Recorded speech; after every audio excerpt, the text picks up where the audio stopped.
Welcome, dear colleagues, within our traditional overview of economic forecasts that we are a Center of Economic Strategy. We are building together with all non-governmental experts, with all of our friends who agree to give their assessment, how they see the year ahead of us. This year, our traditional overview is helping with the support of the German economic team. My name is Maria Repko. I'm the Deputy Director of the Economic Strategy, and today I will be your moderator. Я заступниця директора Центру економічної стратегії, і сьогодні я ваша модераторка. For those who are listening to us in English, I suggest who wants to listen to us in English, I suggest switching to the Zoom button panel. For all the participants, not everybody who will want to listen to us English, Q&A, comments, wishes, everything is in the chat. Everything is written in such a way that we would be talking as much interactive as possible to make it more comfortable for everybody. So today, let me talk how we will move ahead with our event. Everything was going to be very traditional for our events. So we are doing this several times a year, and we are starting from the presentation of our small consensus forecast from the NGO analysts. We are also showing you the governmental forecasts, and then we would like to ask to take the floor the ones who are doing this forecast at the national level, the Natalia Vershkova, the Director of the Department of Strategic Planning and Macroeconomic Planning of the Ministry of Economy, of Environment and Agriculture of Ukraine. I could really pronounce this full name. And together with us, Volodymyr Lepushynskyi is the Deputy Head of the National Bank of Ukraine. So from the NGO experts we have today, and we'll be talking about their forecasts, Olha Pindyuk from Vienna, WIIW, Vitalii Kravchuk, Dmytro Krakovets, Mykhailo Demkiiv, ICU, Olha Poharska, who is working for Privatbank but is not representing the official forecast of Privatbank. Also Dmytro Krakovets from Kyiv School of Economics. And later we will also see Olena Bilan from Dragon Capital. So let us now show you the presentation that was prepared by us in the Center of Economic Strategy based on the forecast of our colleagues. And we can start to discuss it.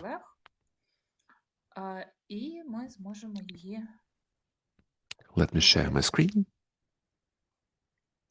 Зараз я розширю екран.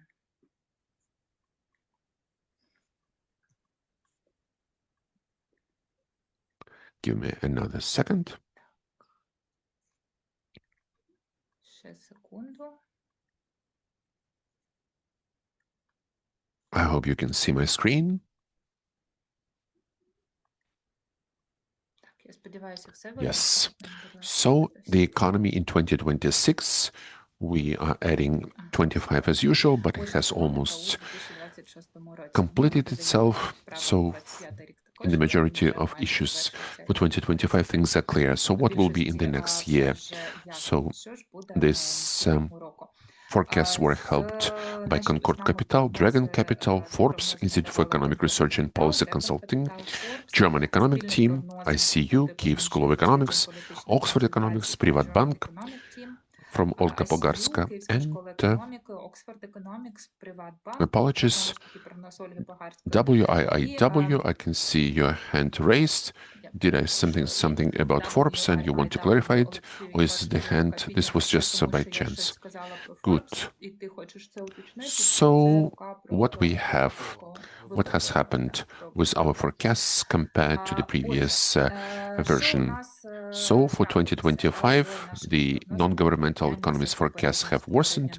The median expectation is 2% GDP growth for 2025. The last statistics from the state statistics was unexpectedly not bad, so maybe these forecasts will be reviewed. Nevertheless, we have nominal GDP will finally cross the $200 billion mark.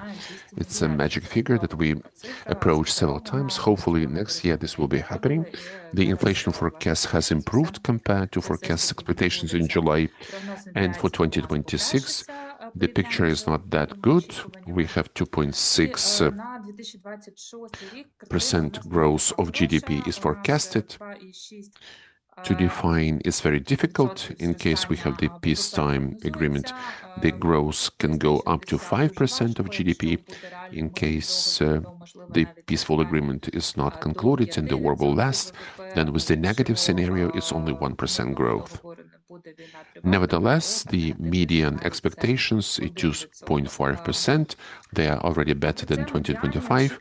Inflation will slow down. The devaluation will be insignificant. Let me show this in the graphs. So the real growth of GDP, we can see 2.6 in 2026. And these lines for 2026, they demonstrate maximum and minimum. This is the forecast of Dragon Capital with the scenarios, peace or war. In case there will be peace, then the growth of GDP could be 5%. From the governmental and around governmental, such as state institutions, institutional forecasts, we can see that the biggest optimism is IMF, that forecasts in their October report, World Economic Outlook, they forecast 4.5%. The rest of the forecasters don't foresee this under the scenario of the war.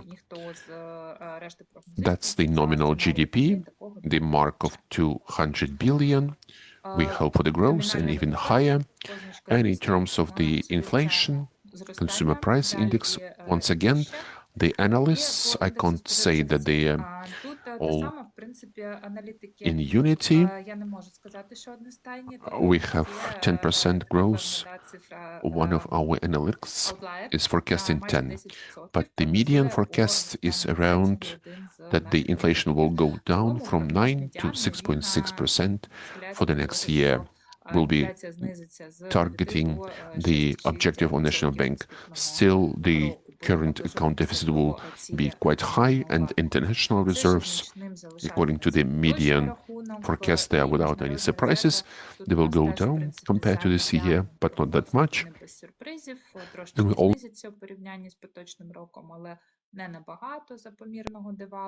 only one of the colleagues said that the international reserves will go down significantly. We don't expect significant devaluation of hryvnia. The median forecast is 43.2 hryvnia. Sorry, this is the average year. At the end of the year, it's 44.6 hryvnia for dollar. The gap of the external financing, I think this is the biggest problem. At the moment, we have still quite a big, in the time of the war, the deficit of the budget. Apart from that, there are certain repayments to be made regarding the external financing and also the need for financing for 2026. In external financing, based on the assessment of our analysts, will be around $45 billion. That's quite a lot. And the international assistance that is expected in the amount of 39 billion, it will not fully cover this. So partially, we would need to also to cover it at the expense of some internal sources. But the problem is, and I really hope that the analysts will talk more about it, that this 39 billion of the international financial assistance, they are not guaranteed. So we can definitely talk about that. And for the time being, coming back to the assumptions, the majority of our forecasters expect that the war will continue in 25 and 26, and only one forecast from the Dragon Capital is the alternative one. Has come up with the forecast of the war and forecast of peace.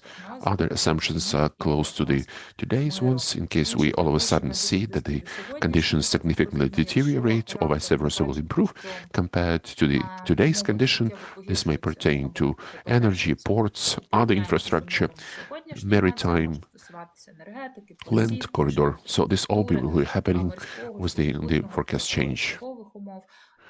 In our presentation, we will publish it on the website, so you can see that in much detail, who is forecasting what and who has what in the expectations. in terms of the inflation and the rate. Thank you to the German economic team for the possibility to show this all, to come up with this presentation, to put together this discussion, and basically let us start. Number one, I would like to ask to take the floor Olha Pindyuk. Olga is from Austria. She sees the political context in which Ukraine is. Olga, say a few words about your insights. Thank you. If very briefly, the context has deteriorated. I don't think this is surprising, in case in the beginning of the year we had some doubts in terms of whether the United States will continue to support Ukraine. Now there is no doubt, vice versa. It's becoming more and more evident that the United States look like allies of Russia, rather, in the war. That is, it all depends from the capacity of the European Union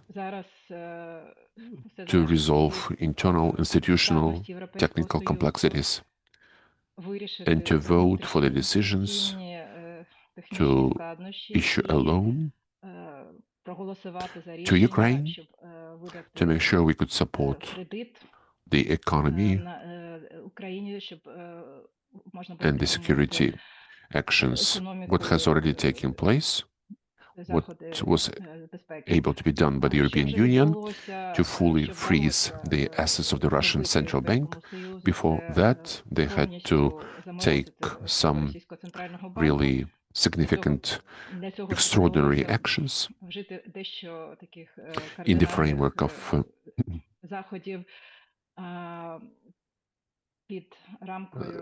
with the emergency of economic insecurity. They made sure that they could vote this without Hungary or other countries who vote against Ukraine in the decisions of the European Union. But now there is a big problem whether with this, if these assets foreclosed, can they be used as a collateral for the loan for Ukraine? And the voting shall take place already this week. There are lots of votes against among the members of the European Union, and it's not only about these traditional suspects such as Hungary or Slovakia, it's also Italy and Belgium who have this Euroclear, and they believe that they are most vulnerable in the situation from the point of the financial risks. They're not very eager that this money is used by the European Union as a collateral for the loans to Ukraine. So the situation is quite undefined, and I believe in my forecast that the funds will still be somehow, some way they will find a solution for this, but still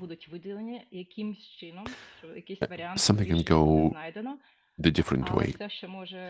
Which gives more optimism is that the European Union understands more and more that the external policy of the United States is not friendly even to them.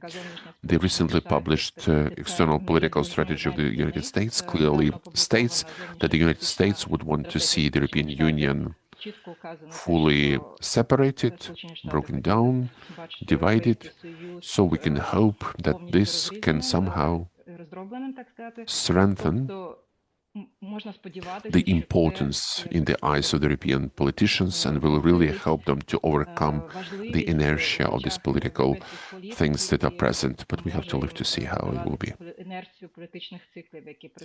Thank you, Olga. But in terms of this separation of the European Union, this is also of great concern to me from the Munich statement of J.D. Vance when he started to hint it. Now we can see that the risk is being materialized. So did you see anywhere the forecasts about the growth of the US economy based on these scenarios? Are there any forecasts in terms of the growth of the US? Are they formed under the influence? Don't look up. In principle, the European economy it's not very dependent from the economy of the United States, and the fact that the European Union was trying in some way to go ahead with Trump and to really bow down, that's in the first place because the European Union depends more of the United States from the United States in the area of security. And for the economy, that shouldn't have any short-term significant consequences, looking at what is happening on the political horizon. And I'm just trying to find some grounds for optimism in case, for instance, if we look how things are in Canada, the support of the United States of their right radical parties, what it has led to, it exactly has led to that McCartney has won, who had zero chance to win the elections to begin with. So this was thanks to Trump. So it could be that this could also work in the European Union, that people will vote against Trump because the anti-Trump sentiments are very strong in the European Union. And I really hope that this factor will also work for us. But economically, there shouldn't be any strong consequences for the European Union in the next few years, at least in the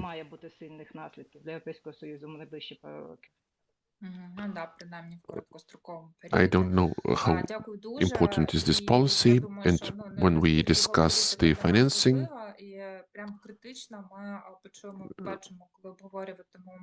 we can also count that we would get some assistance and from whom it can arrive, but please tell me and what concerns our cases, and I would like to ask Oleksiy, please present your expectations regarding the GDP.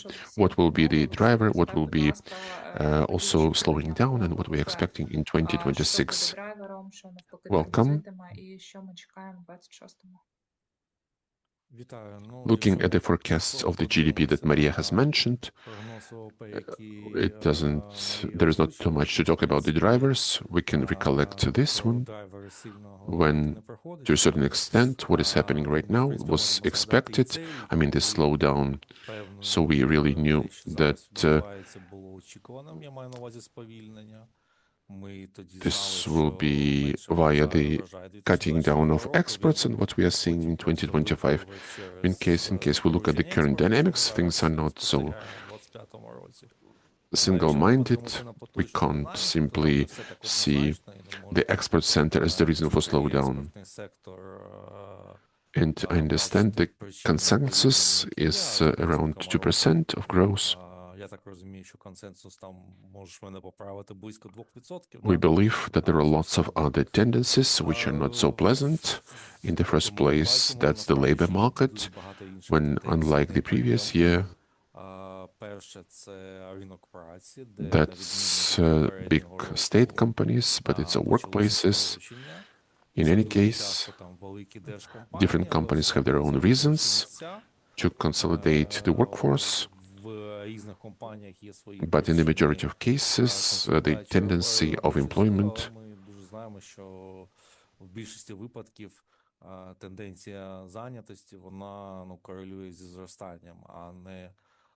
and we see that there is a certain sign of the processes in the economy. I would also pay attention to something that we wrote also about it a lot. Although we are researching this, we still have this additional bonus of our economic analysis, that we are at the same time looking at the big and medium companies financial basis of companies, and what we saw in the middle Q2, Q3 of 2025, that's the change in the emphasis at the consumer market. We know that the last few years, the consumer market, quite traditionally, and thanks to macro-financial stability, was the driver of recovery. But now we have some significant structural shifts. We can see that there is a slowdown of sales in non-food items, except for some specific segments. And that's already a post-factum indicator that not everything is good with this main locomotive of economic. So let's go back to the forecast of 2026, because until though this year we still have a few weeks to go only, and unlikely we have anything to discuss here. So in case we look, I would like to keep the remarks about the war out of the brackets, apart from one scenario with the finalization of the active hostilities. All the forecasts are built on a very standard consensus of the Ukrainian macroeconomists that we don't put in the forecasts. This very much dreamt of date. Our forecasts are built how you see the growth. This median 5% they participate, but in case we look without the median, you can see that around 2% of the economic forecast, ours is 1.7, which is even less. So the upcoming year, so that means that this very slow pace, looking at some historic Ukrainian standards, this will be moved to the next year, the slow pace, and the decrease of harvest. In its way, it's not like we had it last year and can't be used as the explanation. There could be other reasons that make us, economists, forecast for the next year some slower pace. In terms of the scenario of possible completion of the war, we wrote in our magazine and what will happen statistically on the paper and how the economic processes. I will not stop at that so much, but I would really like to concentrate our attention that the labor market and the consumer private consumption, this is unlike 23, unlike 24, partially that is not being so actively revived, and correspondingly that transforms into this slow pace of growth that we're seeing right now. Thank you. Quick question to you, Oleksiy, and probably this will be coming to all analysts one by one. We all said in our assumptions that the war is not finishing, so this policy that is deployed in front of our eyes, everything is moving so rapidly. We didn't talk about it in our assumptions and we didn't discuss that. The absence of the reparation loan, would that impact your forecasts in case Ukraine is not giving the money? To which extent would this forecast would be changed? Once again, this operational or reparational loan, it can't be a definite decision. We know that, for instance, let's just say about the negative scenario. In case the scenario is negative, plan B. So what will happen in case Ukraine during the war, there is no external financing? I think this is not the discussion for the macroeconomists. This is a discussion of a different level and different calculations, because in the first place, this is our capacity to carry on the war. A certain stocks accumulated, but we understand that these stocks are not measured in years, rather in months. But I wanted to emphasize that in the beginning of this year, in case you remember, with which moods we would go in, still the decision was found, thanks to our European partners. And some parts of these decisions we see, not even in the reports of the Minfin, but also in the framework part of the budget, when the funds already going around certain limitations from that, and the funds start to be entered via the charitable foundations. I would like to stop you here because we can move to this in the end of our review. That's why I wouldn't want to proceed with this, but we are forecasting quite significant revenues of the external arrival, significant arrival from the external financing. Of course, it's not sufficient to cover the deficit, and our understanding that next year we'll be forced to turn to banks in terms of financing via government bonds. So in case you remember, once we entered 2025, In the draft budget, there was the negative financing via government bonds.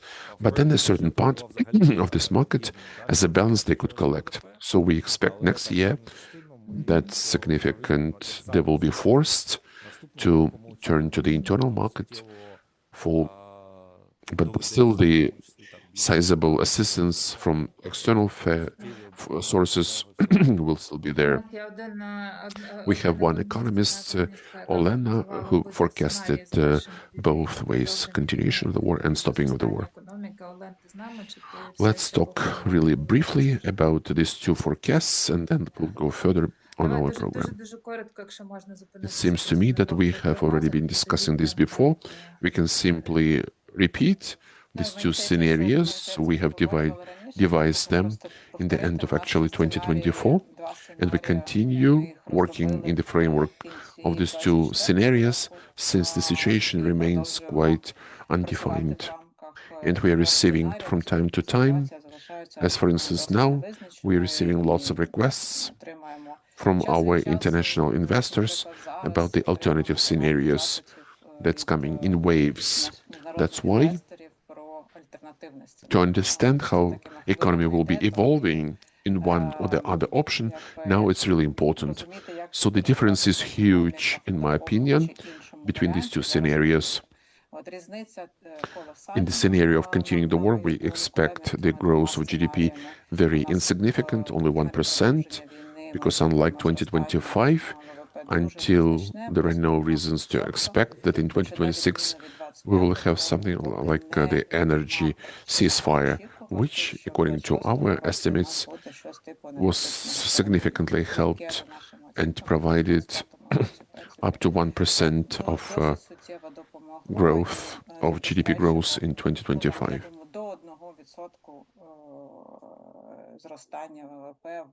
And now I don't see the reasons how to expect that in case we have a wider ceasefire. So honestly speaking, the prospects for the development of economy in the scenario of war in 2026, they seem to me worse than 25.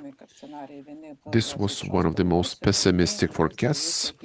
The most negative was this 1%. In terms of GDP growth, yes, ours was most negative, but still we expect that the economy will be supported by the future development of the internal defense and security complex. It will become the most powerful driver of growth by 1%. In case optimists, which are very few, almost they're not there among us, but in case they are right and there comes some ceasefire or sustainable peace, then in this particular scenario we see the potential for the quick growth already during the first year of this ceasefire. The reason is, in case this is ceasefire, let's call it not ceasefire, but rather in case the war ends. In case the war ends at the beginning of 2026, we still see the possibility and the potential to return to some 1 million residents, migrants who left Ukraine because of the hostilities. And we count that, and we expect there will be a significant growth of consumer moods and investment moods. So within businesses, the money for investment is there, but now in the conditions of the war, nobody wants to invest, or maybe few people invest in these conditions of war. Yes, I would agree. Thank you so much to both colleagues. Let's come to another important indicator, that's inflation and price growth. Journalists come to us with the questions, why have the prices grown this year, how much the onions or the borscht set would cost. Please, I would like to ask Vitalii Kravchuk. Vitalii is from the Institute of Economic Research and Political Consulting. Vitalii, please, the floor is yours. Yes, thank you. Well, inflation So what is happening with inflation? The ones who are interested in inflation can clearly see that we had some slowdown in inflation in Q1. No, in half a year, first half a year, it was like 15, 16%. Now in November, we see it's around less than 10%. And this was exactly happening at the expense of that part of those drivers that pressured inflation in the first half of the year. They now are gone. For instance, in the first half a year, there was still the effect of some hryvnia devaluation. There was also the growth of prices because of the rise in energy costs. There was also the effect of the deficit of certain food items, and all of it together, and the more growth of expenses for producers and retailers, for production, for salaries, and the like. Now these drivers pressure less, and when it comes to the next year, we hope the slowdown. Our common forecast, together with the German economic team, that's around 6% of inflation, which is slightly less the median that we could see on the slides. Not that much less, but still, it's exactly that inflation that we see nowadays during the last 5 months, take into account different price fluctuations up and down. So it's basically the inflation that we see. Also, there is some increase in tariffs that could be also expected. That could be expected next year after the tariffs for electricity, gas, and heating. They may change after the completion of the heating season. And evidently, there are some risks that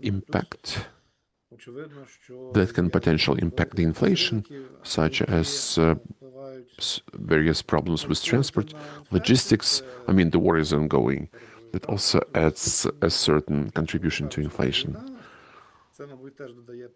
And as an outcome, we see around 6%. It was already recollected that really we don't see any big growth of the consumer demand. We don't see huge fluctuations of the currency exchange rate. We don't see that much pressure from the consumption. We don't see that much pressure on inflation, and take into account that median is 6 something, so colleagues also don't see anything significant. But also we should not forget that the war is ongoing. That means that at any moment, maybe through some Russian attacks, we could have the growth of expenses for logistics. There could be some interruptions with supplies, maybe some warehouses are destroyed, problems with production. So lots of risks are still there. That could mean that the slowdown that we expect, that we see in the last few months, that we see. So we put in our forecasts. This may be not implemented. There could be more of them. Just say that there are some prospects for a lower inflation. I think there are fewer prospects for that, although in some scenario you can recollect that as well. For instance, if we have some ceasefire and maybe our barriers are taken care of, the ports are opening up, and maybe some expenses may go down as well. But again, these are more remote prospects. Briefly, this is it. Thank you so much for your details. Let me remind you that the median is 6.6 in inflation. One of the forecasters is Oleksiy Blinov, believes that it will be higher, around 10%. Just a few sentences. What makes you think that this could be such a huge growth of inflation?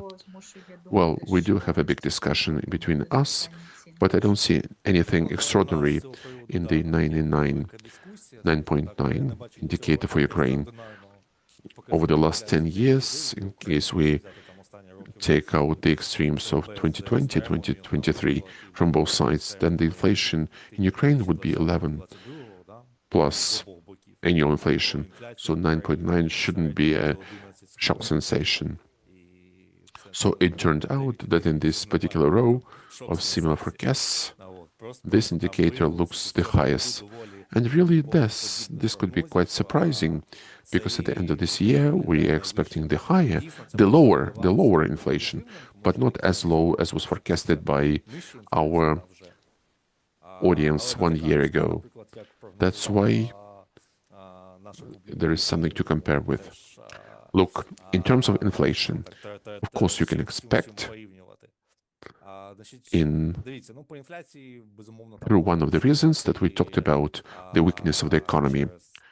We can expect that this inflation will be kept in certain framework, and I do share this viewpoint of my colleagues. But we should not forget that in our forecasts, and I'm looking at the median in terms of the exchange rate, there is a certain change of the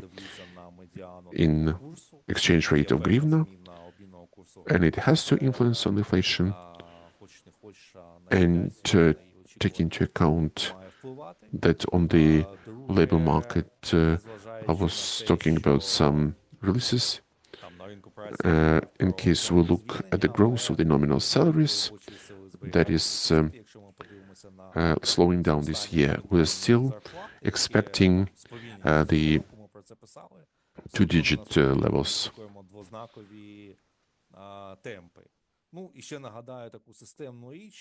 I think it's more inflation than deflation. We should also keep that in mind. I will stop here. Yes, these things that really come together. We have the National Bank that is managing inflationary expectations and does monetary policy, and we have Mykhailo Demkiiv with us. I know Mykhailo, everybody who is looking at the process, Mykhailo is known. We know his assessment of the key rate. Are you expecting some expectations regarding the policy of National Bank? I mean, thank you to everybody who is joining. We're doing this good assessments for 5 years already, or 8 years. They help us to see this general cross-section. And this year, this guessing of the key rate was not easy at all. It was quite difficult to do. The forecast of the National Bank foresaw significant decrease of the key rate from the peak of 15.5 by 3 percentage points. But again, as we know, this didn't happen. There was no decrease of the key rate at all. In the beginning, the first reason was quoted as longer time for high inflation, longer than expected. And closer to the end of the year, in October, the National Bank said that they're not ready to lower the key rate because of the number of risks of acceleration of inflation in the future.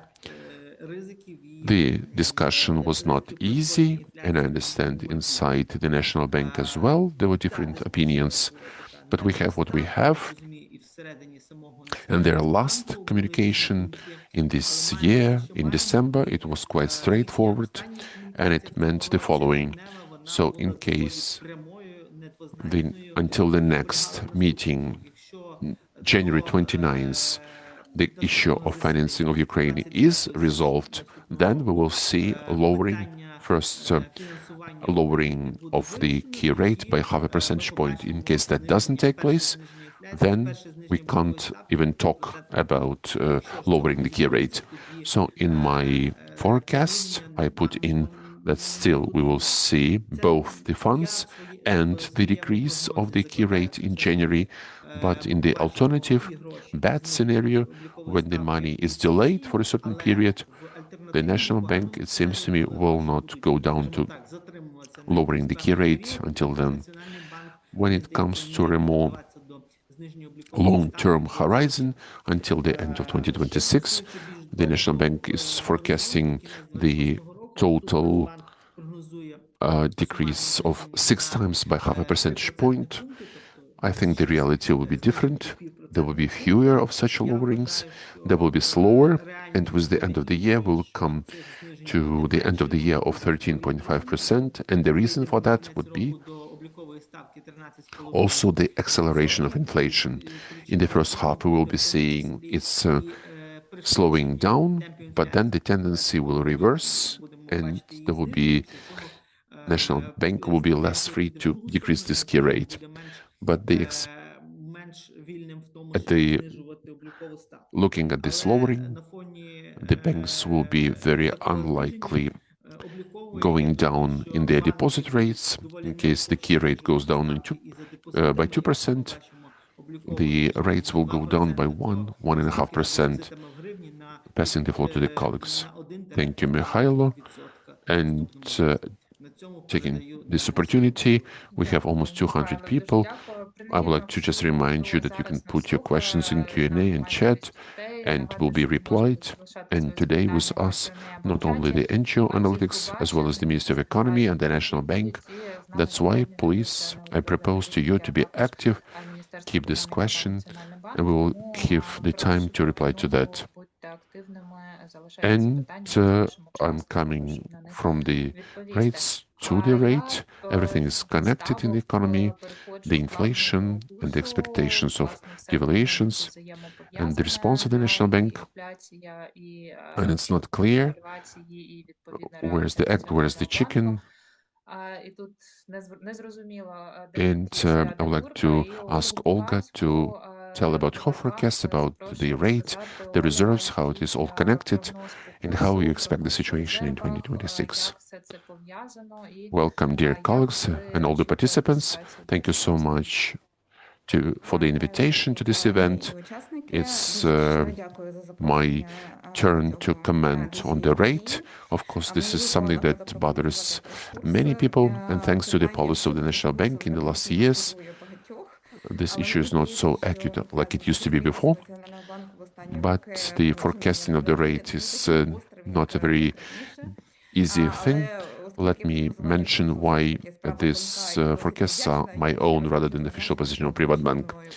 Looking at the public forecasts, everybody expects the National Bank will continue to work within the flexible,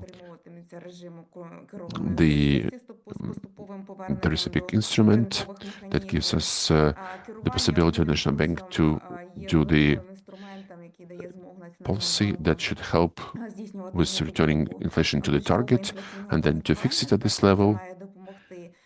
In 2025, we had a certain expansion. We saw hryvnia was, we saw at the end of the year, in case somebody, this rate will be close like it was in the beginning of the year.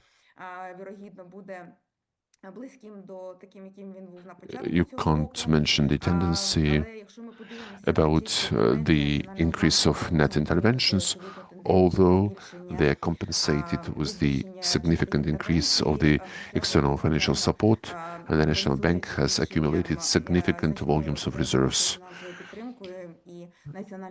via the limited export potential and significant needs in imports. They make analysts expect and put into the forecast for 2026 some moderate devaluation. I would like to mention moderate. So this rate may change not more than by 5%. And I think that in the end of 2026, the rate will move above 45 hryvnia per dollar. But we talked a lot about it. The rhythm of the external assistance will play the key role here, especially in the beginning of 2026. And in my opinion, although we have the reserves, which are almost record, and there is a huge stock for intervention, the uncertainty with the external financing in the beginning of the year, this can provoke the bigger volatility, and that can set the pace for the whole year. So these additional risks and the uncertainty is the intensity of the hostilities, and we can expect scenarios both in the area of deterioration as well as improvement. Lowering with the security risks, definitely will have to launch the reverse expectations. Things should improve. Expert possibilities. So maybe we can expect some positive improvements in the rate. That's where I could stop and give the possibility for other participants to say their words. Thank you so much. We are really happy to welcome you in our forecast. That's for the first time. Olga has joined us as the macro forecaster from the NGO's forecasters. We are very happy to welcome her. I'd like to come back to you about Olga's words about NBU interventions. The majority of analysts say that the reserves would be more or less plus minus 50 billion. The international reserves for 2025, it's 54, 26, 50 billion. But some are forecasting that the National Bank will be forced to sell foreign currency to keep the rate, or under different within a different reason. So I would really love to ask you, Dmytro Krakovets, why are you forecasting such a significant decrease of the reserves? I would also like to ask Dmytro to move to the question, finally, of the debt of the budget and the need for financing of Ukraine. Dmytro, please. Welcome. Many thanks to Maria for organizing this event. Let me start from the reserves. We are the anti-recordsmen in terms of the reserves, and we also are the anti-record in the external support, because in our October forecast, this was the financing that was committed, and there was some active discussions about the reparation loan. So we have some positive expectations to change this forecast and to significantly improve it, but the reserves are lowered because of the lower arrivals, lower revenues, because of the negative balance.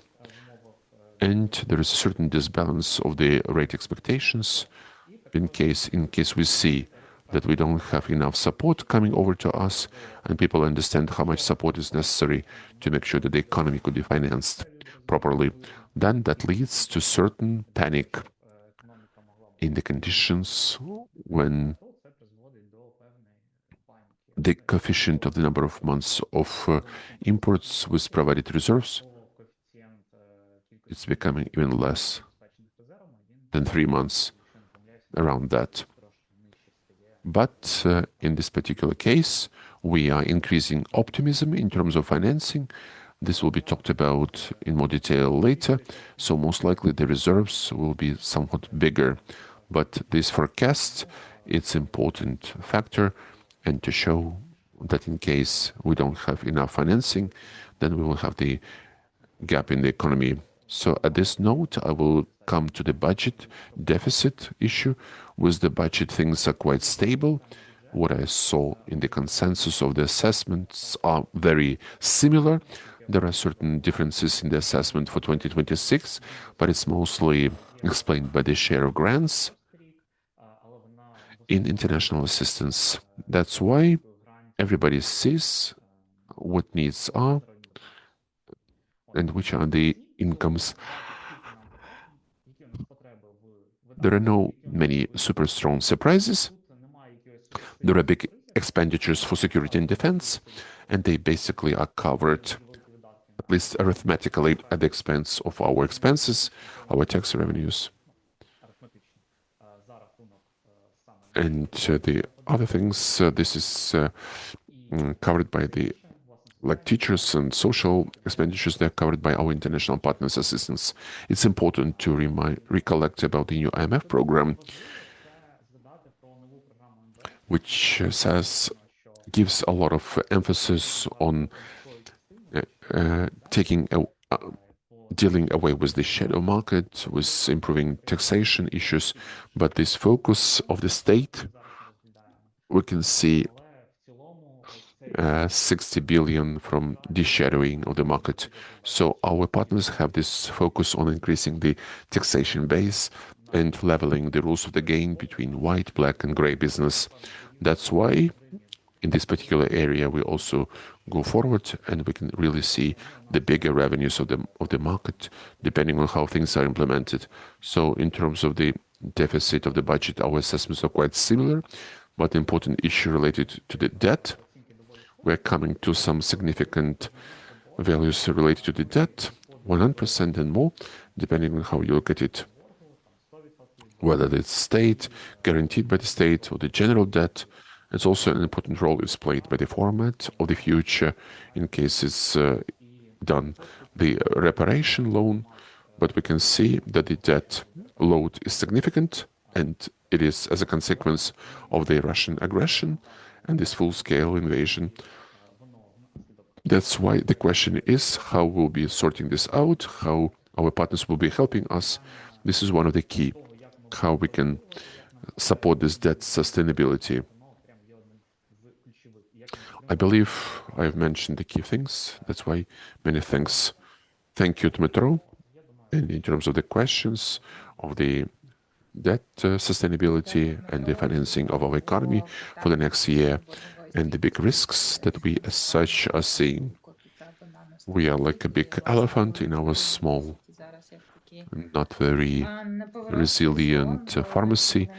I would like to ask Olena to talk to us how she sees the financing of the need of Ukraine for the upcoming year. Olena Bilan, please, the floor is yours. Thank you, Maria, once again. Yes, most actual question at the moment and the biggest risk, because in essence, apart from KSE that forecasts that the financing will not be sufficient, the rest of the analysts in their baseline scenario still believe that the financing will come in one way or the other. And it seems to me, in case we're talking about the scenario, that these funds are not there, and these funds are quite significant. Then, most likely, I would agree not with Dmytro, but rather with Oleksiy Blinov, who said that this is like a different dimension economically as well. That's why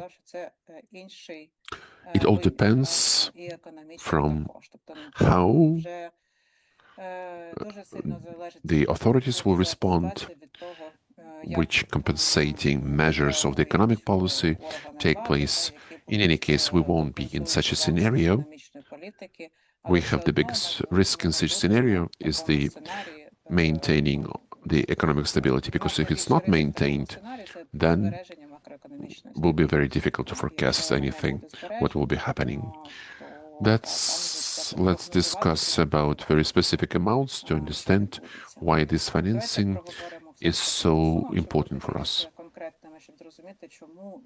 The reason is one, because since we are all expecting that the war will continue, that means that the deficit of the budget and the deficit of the external sector will be high.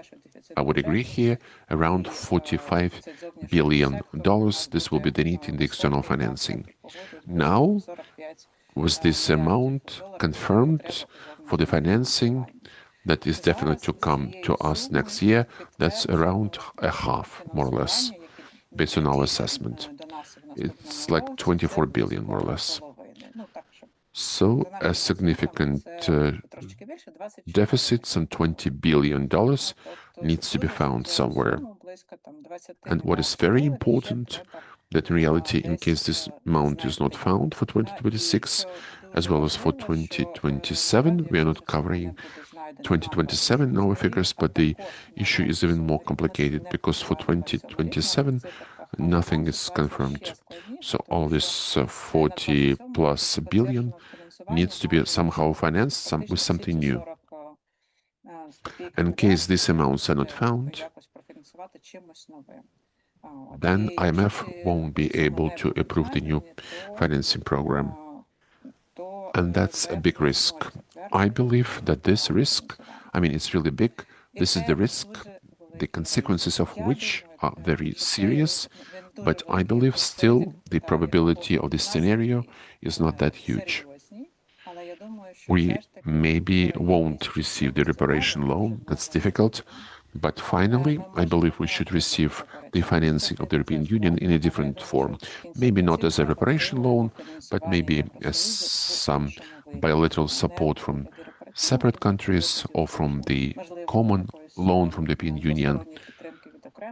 So with the big probability of some 99%, I believe that the money is going to come next year. This may not be immediately, but they will come anyway, because for the European Union, with all of their problems, still the security risks grow significantly in case Ukraine can't finance itself, protect themselves, and to protect the European Union.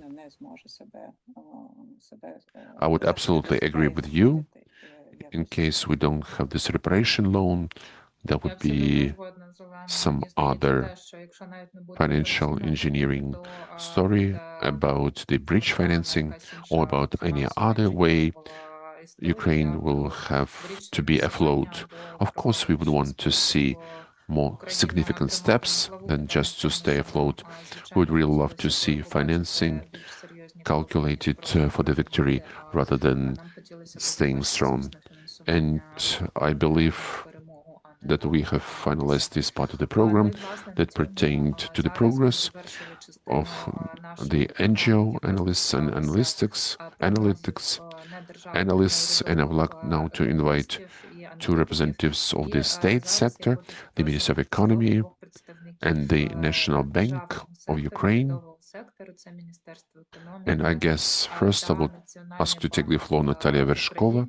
In case possible, please comment what you have heard today and to the extent how this coincides with the vision of the Ministry of Economy.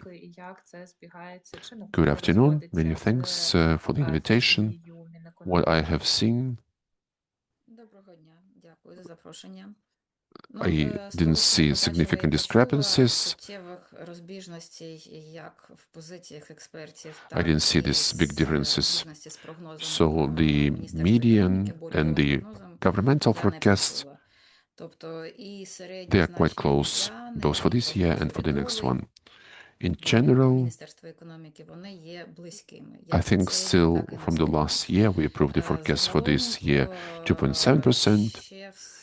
That's where we were not the biggest optimists. There were other people who were more optimistic than us. We came to a point that around 2% the economy this year continues to grow. And once again, it's no secret to anybody, from what we have discussed, the significant part of this growth is provided by the money from the international support. We had this assessment, and in case we said it will not be received, I would also agree that this will be a different dimension. But in case we talk with the significant scales, in case we don't get this 1 billion, this will be the loss in economic growth of some 0.12 percentage points. So among our risks that we are digitalizing, this risk was on the second place after the risks of destruction of the energy infrastructure. So it's a risk, and this risk is much more powerful and much more probable and much more influential for the economy. There, one loss of 1 billion of kilowatt costs 0.22 percentage points of growth. So, in case we say about the next year, our forecast is 2.4. It somehow coincided with the median. We are permanently doing the calculation of two scenarios. Same is done by the International Monetary Fund, and we have scenario A, that's the completion of the war. Until the end of this year, or maybe the beginning of the next year, this scenario was put inside the budget declaration, and this is, as they say, to have option A, We have formed the position in terms of the budget financing, the budget declaration, and option B, which has come to the budget. So this is when the war is lasting throughout 2026 and 2.6 growth. We can see it's not low, and we don't believe that it's the same as Oleksiy Blinov said. This is the problem for the economic development for Ukraine. In our official forecast 9.9, this could be 9.2. It's close to what we will be coming to this year. And the main reason is still that the war is ongoing and the losses remain. Correspondingly, that has to be compensated as the increase of the prices. That's what our vision is. And our forecasts, you can look at the websites and also in the government resolution. In case there are any questions, please let me know. In case there are any questions, I can see there are lots of questions in the chat. Please ask. We will be trying to ask them. And I would like to ask to take the floor Volodymyr Lepushynskyi. And apart from just a response to the forecasts of the economists, maybe Volodymyr can comment the response of the National Bank of Ukraine, when the government is formed for 1 month, 2 months, or some other period, will be forced to finance the deficit not from the external sources. Volodymyr, please, the floor is yours. In terms of the forecasts, honestly, it's pleasant to see that the median is very close to our forecasts. So we are quite conservatively expecting moderate economic growth. We have the forecast for the next year around 2%. Also, it's a great pleasure to see that we're expecting the lowering of inflation next year, also very close to our forecasts. Let me remind you, ours is 6.6 is the inflation for next year. So the inflation for us, it's not some observed value. It is quite a target for us. And correspondingly, in our strategy, it is foreseen that we are at the horizon of the monetary policy. Within 3 years, we have to bring the inflation to the targeted 5%. In accordance to which, we also set up our instruments. It's the key rate, it's the exchange rate policy, the policy of foreign currency limitations. So all of it is targeted to make sure that from the one hand, we could reach the target indicator of the inflation. From the other hand, not to allow the economy to adapt to shocks, or to allow the economy to adapt to the shocks of war. In the baseline scenario of the forecast, we also approximately, to the extent that I see in terms of financing, in the financing needs, and in terms of the budget deficits, they're also quite close. The median is very close to our forecasted values. So for the next year, this will be around $45 billion, which are necessary to support the budget. And of course, Ukraine at the moment has a certain resilience reserve in case we talk about the international reserves. But our baseline scenario that Ukraine will be supported for the macroeconomists, that's a very sustainable tradition to assess risks that financing is not there. But as a summary, it somehow appears. It appears in the volumes more than assumed before. But still, the budget deficit also, in case we observe the recent years, it was higher than expected. So the situation is quite, at the moment, is quite controlled. Let me repeat that the resilience reserve is there, but we still put in that there will be a support not only from Europe, but also from other allies. And for Europe, as was mentioned by Ursula von der Leyen, this financing has to be aimed at providing fair peace, which means the security of Ukraine as well as the security of Europe. So the need in the security is quite basic. So for this, it will be economically feasible to allocate the resources. In terms of the response, the scenario when the assistance is not sufficient, then of course we have plan B. We have the whole shelf of such plans B.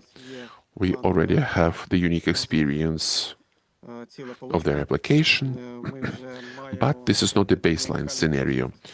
So the situation can develop differently, and correspondingly, also the response will depend on that.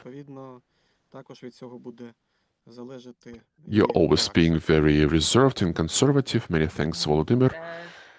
My takeaway is that, of course, we will be nervous, but as Roshkovan says, the money will be there. Let's hope for that. Many thanks to all the participants for this discussion. In reality, I would like to give you the possibility to raise hands and to fit within 30 seconds some reflections before I move to Q&A, in case somebody wants to say something from the panelists that they would want to mention something. If not, great. In case you want, please do raise your hand, and I will now go to Q&A and start to read your messages in the chat. The first information are quite skeptical about the United States and about the reparational loans. Yes, we heard that we're quite skeptical in terms that, and the text about the recovery of Ukraine, I will keep this question in the end in case we have time, because it's mostly to Olena rather than the people who are here. And the programs of support for SME and startups are planned for 2026, but oftentimes this is done by the Ministry of Economy under Vytalii. And Natalia, could you comment on this? This SME programs of support for 2026, what the Ministry of Economy is putting in. I suggest not to waste time at the website of the Ministry of Economy, and in this section to business, there are all things very detailed, made in Ukraine and the other programs, everything is outnumbered there.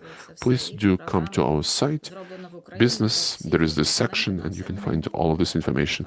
Great. Then at the website of the Ministry of Economy, this whole information should be there. So I will go into the question of Ivan and to the economists.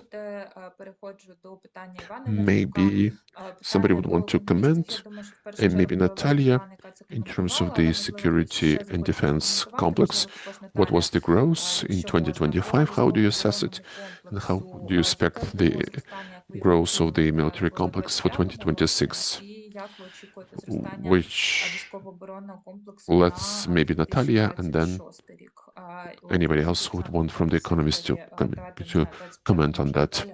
About the contribution of the defense complex, we say, since a long time, it's still growing. And this year, again, the economic growth was happening within this industry connected to defense and security. The share is 5%. It started from less than 1 or around 1%. Now it's 5. That's why, yes, this sector does influence, and the driver of growth of this sector is the budget funds. So the state financing that contributes to the development of this sector, and this is something that we are saying that the economy is trying to adapt and to really, I don't like it, but the economy is really standing on the military rail. The military defense complex is strengthening. And this is the products with higher added value, so it helps us to keep the positive contribution to increase these industries into the economy. But we have to understand that these are the products which immediately is being consumed, unfortunately.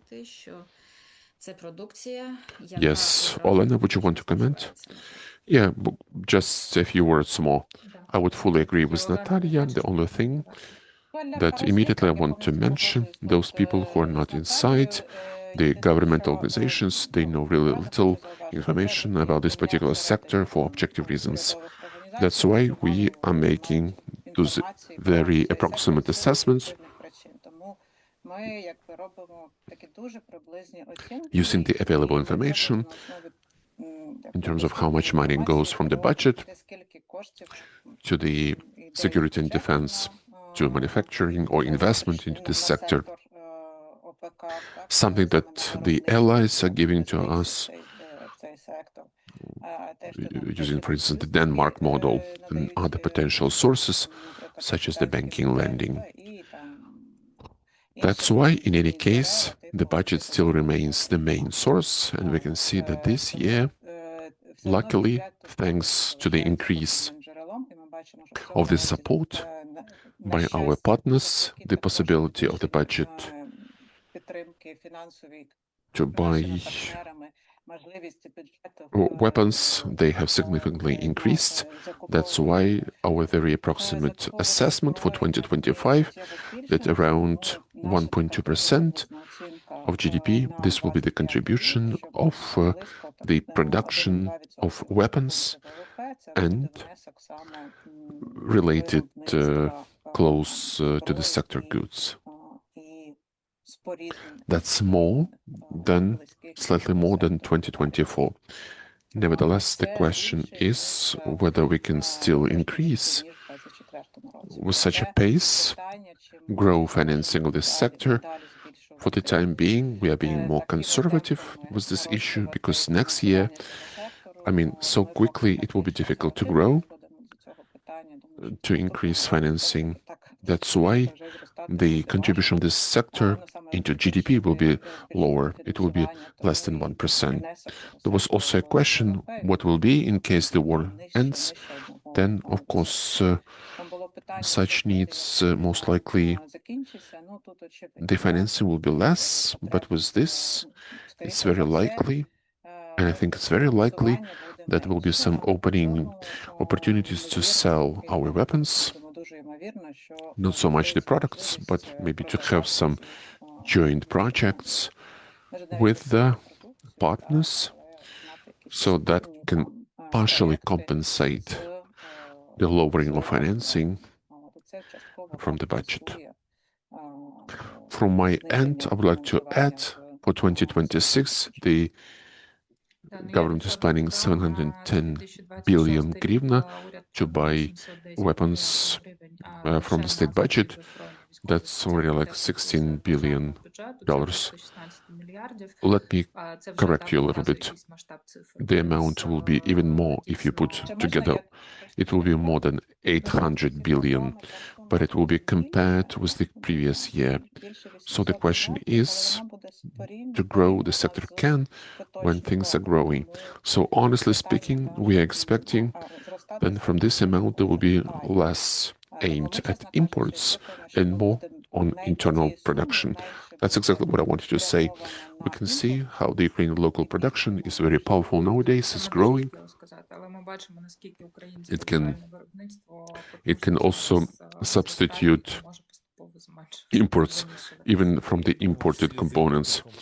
Because in case it's okay for the startup when you order 100 chips, but when you order 10,000 chips, they're not coming as they should come. But apologies for these deviations. Let's come to the next question. Please tell us whether the National Bank is planning to level out the disbalances between imports and exports. Well, as far as I understand, the imports, in the majority of cases, this is the imported of the designation that everybody understands, but maybe some of the colleagues, such as Volodymyr, maybe can comment the approach of the NBU in terms of this balance between exports and imports. as well as the so-called the exchange rate targeting. Just in terms of the rate, whether NBU believes that their rate formation policy is adequate to the military, to the martial law. There is a certain specifics for our rate exchange formation. There is the disbalance, but it's the real disbalance when the budget deficit is 25% of GDP. So it's very much objective, and it's very interesting that it's financed to a great extent by funds of the partners. Foreign currency enters Ukraine, comes to international reserves of the National Bank. The National Bank is exchanging this foreign currency to hryvnia. Hryvnia comes to the market. So the foreign currency doesn't come to the market. So to make sure that it should come there, the National Bank should forward it to there. We do have this structural proficit of foreign currency in the state sector and the structural proficit of foreign currency in private sector. So to make sure that they could find each other, the National Bank, this structural deficit of foreign currency is covering, still keeping a certain space for the market definition of the rate. When this structural deficit is narrows down, then the exchange rate is strengthening. When there is deficit of foreign currency is expanding, then the rate goes up. So on the one hand, the rate is flexible. On the other hand, we understand our role and the necessity to forward this foreign currency in the market because hryvnia arrives to the market from the budget, while the foreign currency can come only from our international reserves. Correspondingly, whether this is a disbalance or not, probably these are two big ways to level this disbalance. On the one hand, fiscal disbalance, on the other hand, this deficit of foreign currency from the private sector, they are interconnected, and correspondingly, the exchange rate, unfortunately, in these conditions, objective needs in imports, we can't depreciate the importance of the exchange rate. Of course, the exchange rate should respond to what is happening in the economy. It does it, but to cover the need in the same issue like imports of weapons, imports of energy equipment, that is actually responsible for the expansion of imports. That's impossible for the private sector and even not necessary because the foreign currency arrives and our international reserves are growing. So to say that we are accumulating some disbalance, this is not relevant. And exchange rate targeting, we don't have it. We have only one targeting, one indicator, inflation. If it's relevant, is it relevant to do it in the conditions of war? Very relevant. Everything that can take place in the economy.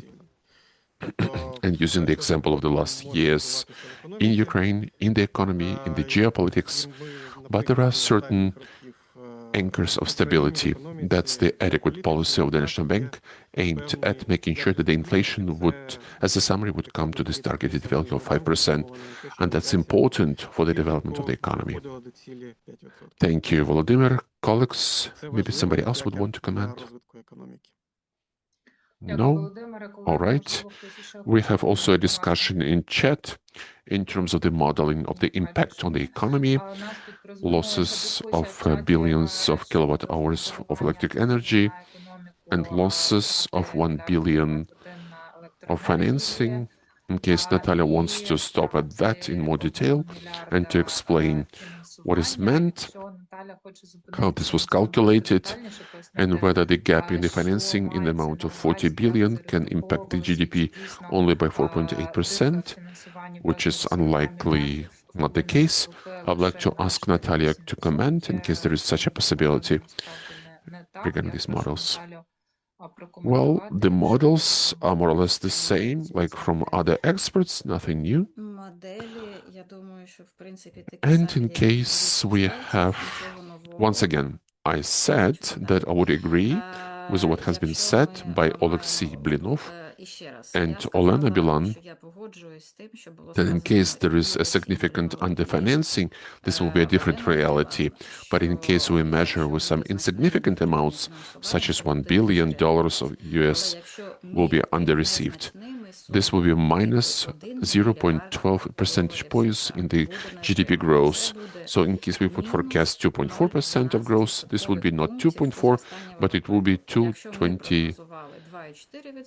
How much?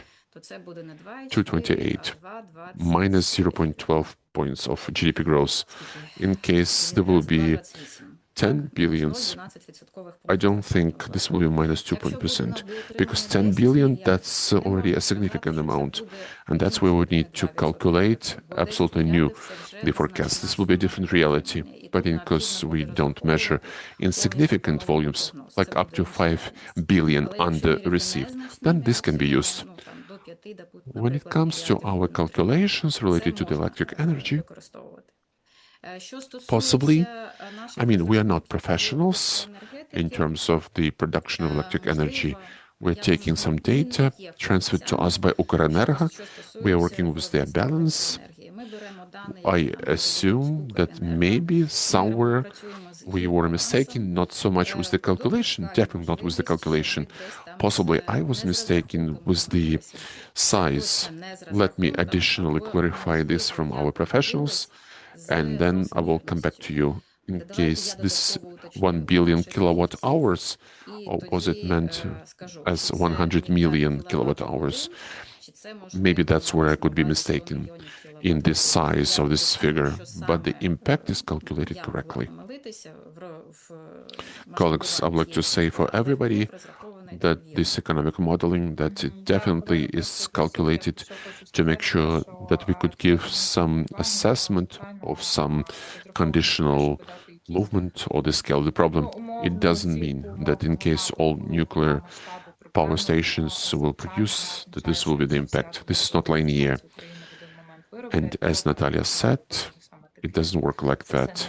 And I would appreciate to everybody, in case nobody says next that this is the coming from the Ministry of Economy, because this is exactly how the economic modeling is working as the basis. Let's see whether we have more questions. I think seems like no questions anymore. Then, colleagues, in case somebody wants to add something, some comment, some wish, some reflection, or simply 2026 in your imagination, what would be most important during this year, please raise your hand. In case not, then we can move now, and I'd like to thank to all the participants and panelists. We will come to the concluding words. Many thanks to German economic team, Berlin Economics, and we'll pass to the concluding works.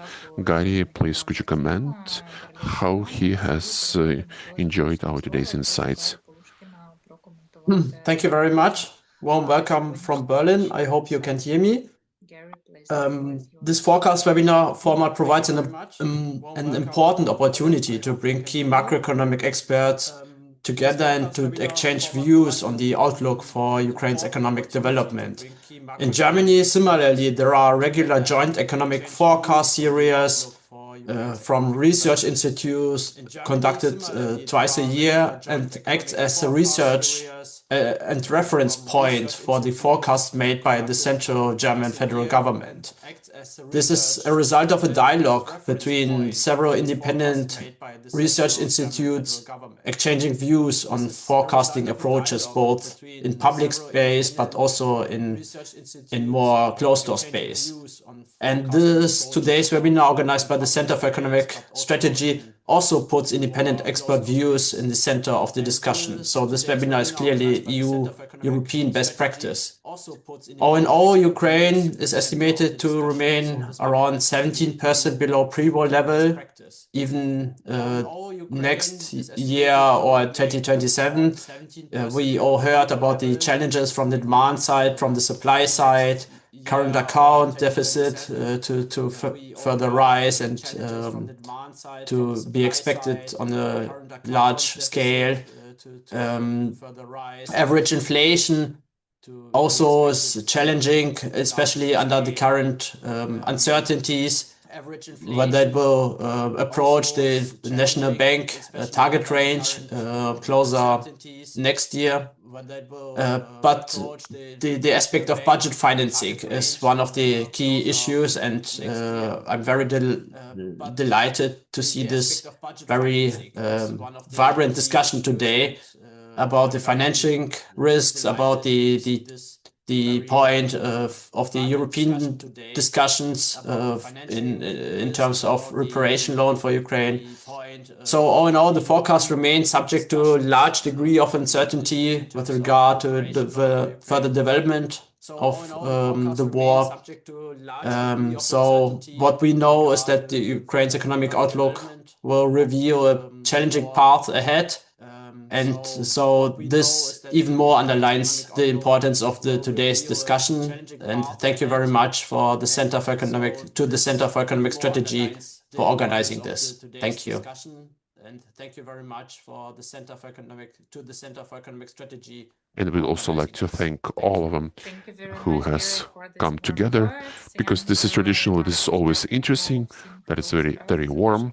And what I believe it's very important for all of us and for our listeners as well, and the ones who are with us, please donate to Armed Forces of Ukraine, and I would like to wish a very nice new year. Natalia, please. Thank you. I would like to ask from colleagues whether I was not mistaken. In 2022, the production of electricity in Ukraine, 113 billion kilowatt hours. 2023, 106 billion kilowatt hours. So our assessment of 1 billion of kilowatt hours, the loss, it's 0.22 percentage points. So it's very difficult with modeling. Thank you so much for this clarification. Thank you for everybody for getting together today. And I would like to wish a nice 2026. Thank you. All the best. Bye-bye. Thank you. Дякую, на все добре. До побачення. Дякую. Дякую.